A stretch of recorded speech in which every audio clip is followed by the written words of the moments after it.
Hi students, good morning. Welcome back to online class. I am very happy to meet you in this session. Are you fine students? I hope you all are fine and safe by the grace of God. Students, stay safe in your home and learn day-to-day portions well. Okay students, in the previous YouTube class, we discussed about the lesson, the forms of government, isn't it? From forms of government, which topic we discussed in the previous class? Have you remember students? Very good. We discussed about the federal form of government, isn't it? Federal form of government and also its merit, demerits and its features, and also we discussed about the differences between unitary form of government and federal form of government, isn't it? In the beginning of this class, we can recollect few important points about previous class portion. Okay.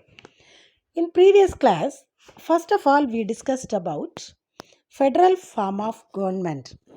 That means it is based on the nature of relationship between the national and regional government, isn't it?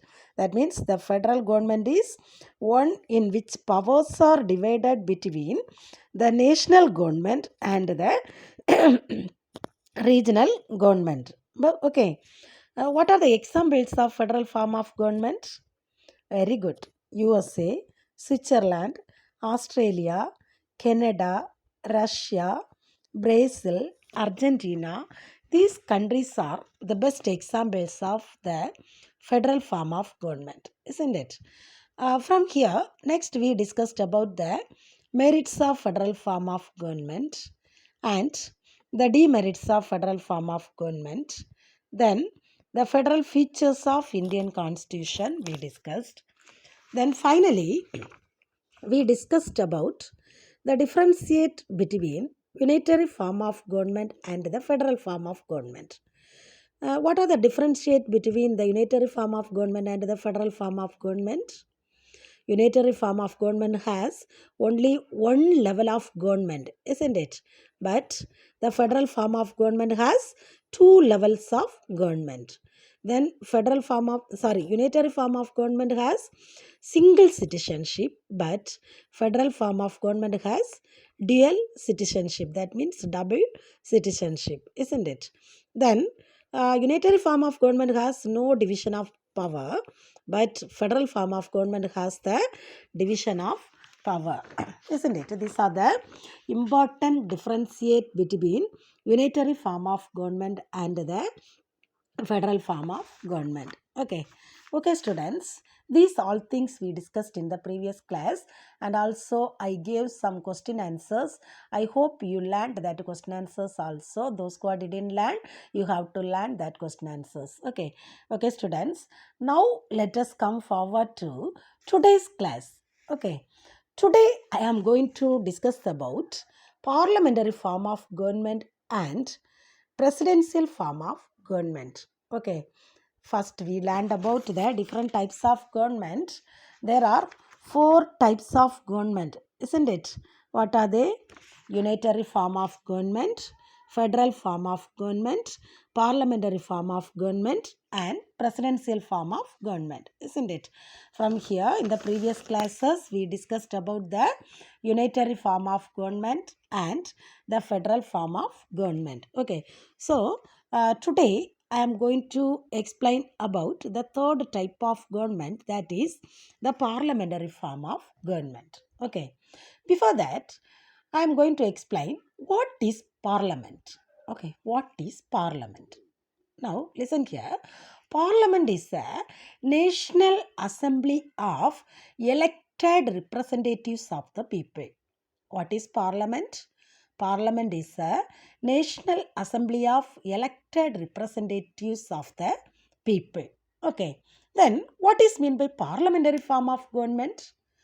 Parliamentary form of government means the executive branch of government. It has direct or indirect support of the parliament. Okay, what is meant by parliament?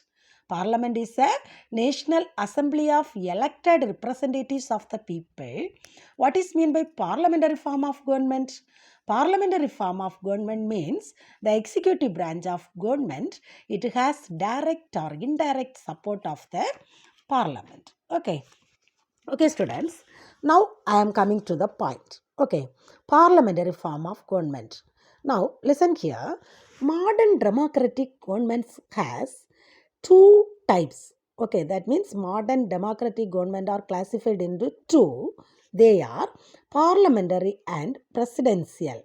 Okay, modern democratic government are classified into two, isn't it? What are they? Parliamentary and presidential. Okay, on the basis of the relation between the executive and legislative organs of the government, the modern democratic governments are classified into two. Okay, parliamentary and presidential form of government. Okay, here parliamentary system of government is one of the executive responsible to the legislative for the policies and acts. Okay, the parliamentary system of government is one in which the executive is responsible to the legislature, okay, for all its policies and all its acts. Okay, and also the parliamentary government is also known as cabinet government or responsible government or Westminster's model of government. Parliamentary government is otherwise called cabinet government. Cabinet government means high ranking state officials. Okay, cabinet government means high ranking state officials or responsible government or Westminster's model of government. Westminster's model of government, that means democratic parliamentary form of government. Westminster means democratic. Okay, democratic parliamentary form of government. Okay, for example, Britain, Japan, Canada. Okay, also India also one of the best example for this parliamentary form of government. Okay, then next here some of the countries and name of its parliament given. Okay, just you see this tablet column. Some of the countries and name of that country's parliament is here given. Okay, now listen here. The first country is Israel. Okay, first country is Israel. Name of the parliament is Knesset. Knesset means assembly. Okay, that means assembly. Then the second one is Germany. Its parliament's name is Bundestag. Okay, Bundestag, that also assembly. That also assembly. Then the next country is Denmark. The name of the parliament is Folketing. Folketing means People's Assembly. Okay, Folketing means People's Assembly. Okay, then the next country is Norway. The name of the parliament is Storting. Okay, Storting, that means Supreme Legislature. Storting means Supreme Legislature. Okay, then next country is USA. The name of the parliament is Congress. Okay, then the next country's name is Japan. Its parliament name is DAT. That means legislature. Okay, then the last country is Britain. The name of the parliament is Parliament. Okay, name of that means like India, Parliament. Okay, name of the parliament is Parliament. Okay, understood now, students? These are the countries and its name of the parliament. Okay. Okay, next we are going to learn about the features of parliamentary form of government. Next we are going to learn about the features of parliamentary form of government. Okay, now listen here. The first one is nominal and real executive. The parliamentary form of government is a nominal and real executive. The second one is majority party rule. That means the end of the election, which party get majority, that party will govern the government. Okay, that only majority party rule. The next one is collective responsibility. That means group of societies. Collective responsibility. That means groups of societies. Okay. Then the next one is the dual membership. That means having two parts, both legislative and executive. Okay, legislative and dual membership, the executive and legislative. Okay. Then the last one is leadership of the Prime Minister. Leadership of the Prime Minister. That means the Prime Minister is the head of the country. Okay, Prime Minister is Prime Minister is the head of the country. Okay, these are the main features of parliamentary form of government. Okay, then the next one is the merits of the parliamentary form of government. Next, we are going to learn about the merits and demerits of the parliamentary form of government. First, we have to discuss about the merits of parliamentary form of government. Okay, the first point is harmony between legislature and executive. Harmony means peaceful coexistence. That means the relationship between legislative and executive. Good relationship between the legislative and executive. Second one is the responsible government. Government only responsible for all the things. Okay. Next one is the prevents dictatorship. Okay, prevent dictatorship. That means it prevent the dictatorship means showing overpower. In Tamil we are saying sarvadikaram. Okay, to prevent dictatorship. The last one is wide representation. The last one is wide representation. That means the act of doing something. Okay, act of doing something. Okay, then these are the merits of the parliamentary form of government. Okay, next we are going to learn about the demerits of the parliamentary form of government. Okay, demerits. The first point is unstable government. The first point is unstable government. That means nilayetta arasangam. Okay, unstable government. Next one is the no continuity of policies. They won't continue the policies. They won't take more effort to continuous of policies. Okay, next dictatorship of the cabinet. That means the cabinet ministers showing their power. Okay, the last one is against separation of powers. Against separation of powers. That means they won't separate and give the powers. The particular persons where they hand their all the powers. Okay, these are the demerits of the parliamentary form of government. Okay, can you understand, students? Now we discussed about the parliamentary form of government, isn't it? Parliamentary form of government on the basis of the nature of relationship between executive and legislative organs of the government. The modern democratic governments are classified into two, isn't it? The first one is parliamentary and the second one is presidential form of government. Okay, next we discussed about some of the countries and name of that particular country's parliament. Then next we learn about the features of parliamentary form of government, isn't it? Some of the features, that means nominal and real executive, majority party rule, collective responsibility, dual membership, leadership of the prime minister. Next we discussed about the merits of parliamentary form of government. That means that relation between legislative and executive, the government only responsible for all the things to prevent the dictatorship and wide representation. Okay, then that means act of doing something. Then next we discussed about the demerits of the parliamentary form of government. The parliamentary form of government is a unstable government, no continuity of policies. The cabinet ministers were showed their powers and some the persons were against to separate all the powers of the country. Okay, these all things are the parliamentary form of government. Then the next one is the presidential form of government. Okay, the next one is the presidential form of government. President, that means the leader of the republic. President is the leader of the republic, isn't it? What do you mean by presidential form of government? What do you mean by presidential form of government? Presidential form of government is the form of government based on the principles of power between the executive and the legislature. Okay, the presidential form of government is a form of government based on the principles of the power between the executive and the legislature. Okay, now listen here. The presidential form of government is also known as non-parliamentary or fixed executive system of government. The presidential form of government is also known as the non-parliamentary or fixed executive system of government. Okay, that means on the principles of the separation of power. For example, USA, Brazil, Russia, Sri Lanka. Okay, these are the best examples of the presidential form of government. Okay, from here, first of all, I am going to teach about the features of presidential form of government. Okay, first of all, I am going to teach about the features of the presidential form of government. Now, listen here. The president is the head of the state. Who is the head of the state? The president.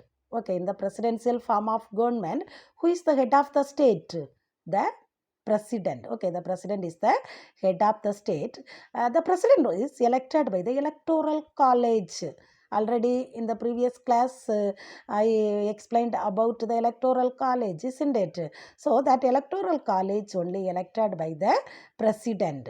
Okay, the president only governs the government with the help of the cabinet ministers. They are called kitchen cabinet. Okay, the president governed the government with the help of the cabinet ministers. That ministers are called kitchen cabinet. Okay, then it is vested three independent organs of the government. They are legislative, executive, and judicial. Okay, legislative, executive, and judicial. Okay, from here, first of all, we are going to learn about the merits of presidential form of government. Okay, merits of presidential form of government. The first one is democratic.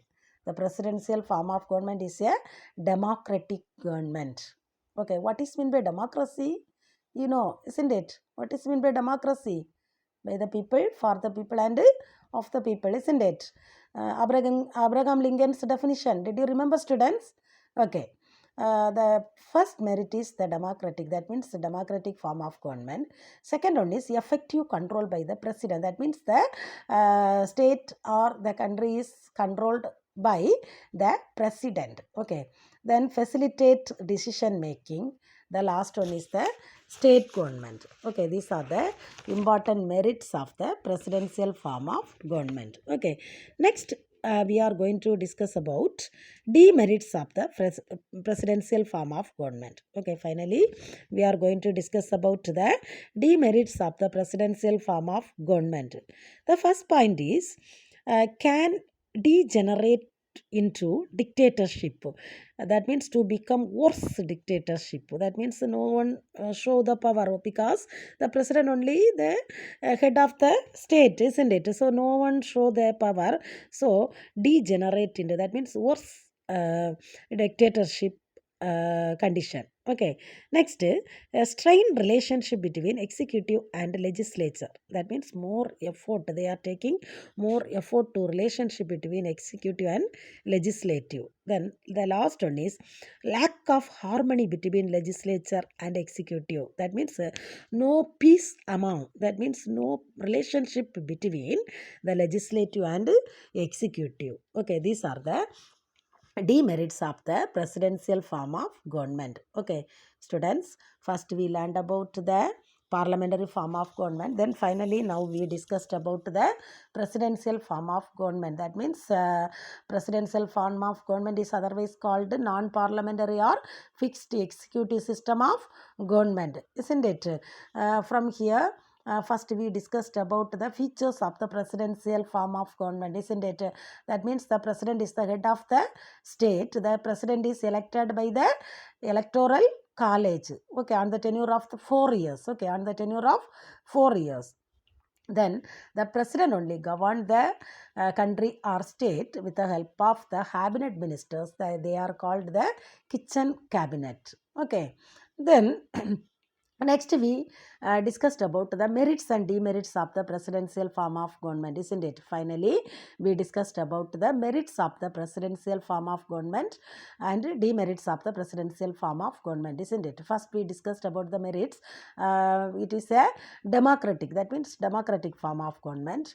Effective control by the president. President only the head of the state, isn't it? The effective control, the president only control the state and all the powers. Okay, then facilitate of decision making, and the last one is the state government. Okay, next, demerits of the presidential form of government can degenerate into dictatorship. That means to become worse dictatorship. Okay, then more effective relationship between executive and legislative. There are harmony means no peace. Okay, harmony means no peace between the legislature and executive. No peace between the legislature and the executive. Okay, these are the demerits of the presidential form of government. Okay, students, in the next, the difference between parliamentary form and presidential form of government is there. Then the difference between the center and the state, that means the relationship between the center and the state is there. Then cross national happiness, three more headings are there. The next class we will discuss about that three headings. Okay, now I am going to conclude. Now all are take your book, students, turn page number 270. Take a book and turn page number 270. Already 2 or 3 questions I mark and gave. Today, Roman number 3, distinguish between second one. The first question, the previous class I gave. The second question, distinguish between the second question, parliamentary and presidential form of government. Okay, parliamentary and presidential form of government. You have to refer the guide. This question's answer, you have to refer the guide. Okay, then short answer all the questions already gave. Maybe once again the next class all the question answers we will mark and give. Okay, then detailed question also, the first question already you got. The second question, write about the presidential form of government and what is the difference between the presidential and parliamentary form of government. From here, presidential form of government we discussed, but difference between presidential and parliamentary form of government we did not discuss. So the next class we will give that question answer. Okay, anyway, today's homework already we given distinguish first question. So distinguish first and second questions, distinguish two question answers you have to revise, and the short note on unitary form of government, that also in the first class you got, maybe that also you have to learn. That three questions you have to learn. Okay, students, the rest of the lesson we will discuss in the next class. We will meet the next class. Thank you, students.